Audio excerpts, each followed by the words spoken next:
What's up, guys? James from the Research Revolution. So this is the story. Mystery swirls around Assange's status at Ecuadorian embassy.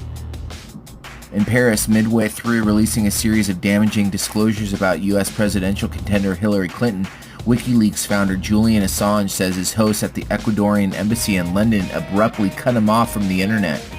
The news adds another layer of intrigue to an extraordinary campaign.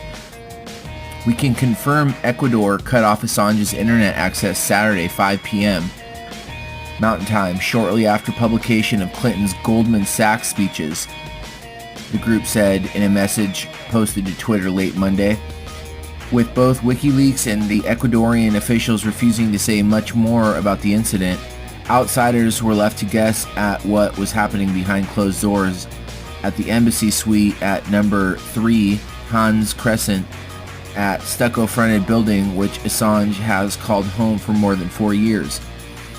Had Ecuadorian diplomats lost patience with their famous Australian house guest? Had they finally bowed to pressure from Washington to muzzle the outspoken ex-hacker following one revelation too many? Had there been some other kind of confrontation?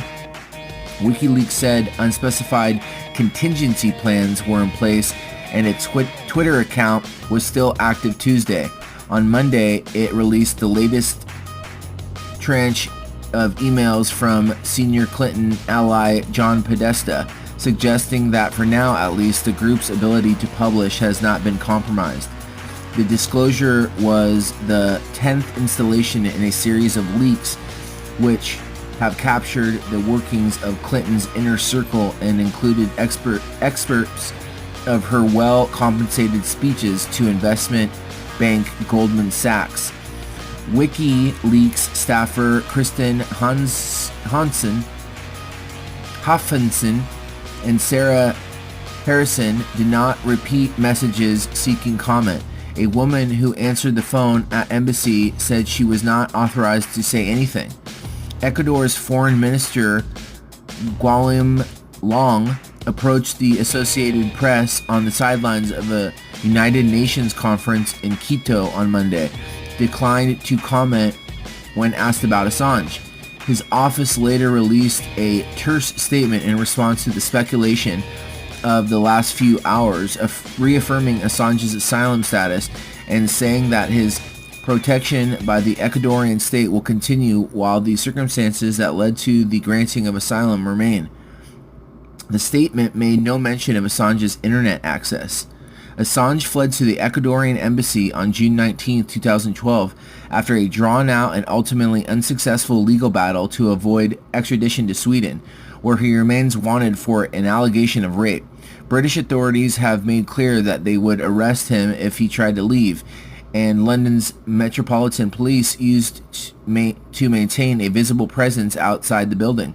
Assange has carved out a little life at Hans Crescent, dining on delivered food, welcoming famous well-wishers, and even occasionally addressing the media, the embassy's balcony, from the embassy's balcony. But evidence of tension and mutual suspicion with his host surfaced after BuzzFeed's news drew on confidential Ecuadorian government documents to detail a violent after-hours confrontation between Assange and the Ecuadorian security guard in September 2012. The documents also carried a warning that Assange's evident anger and feelings of superiority could cause stress to those around him, especially the personnel who work in the embassy, mainly women. Look at the night before all this happened. Roger Stone, he basically said that Hillary Clinton was putting tremendous pressure on the Ecuadorian authorities, and then the next day we heard that his internet had been cut off. Also, RT is getting a whole bunch of pressure, and they got cut off from the banks. So I think you guys can see what's going on here.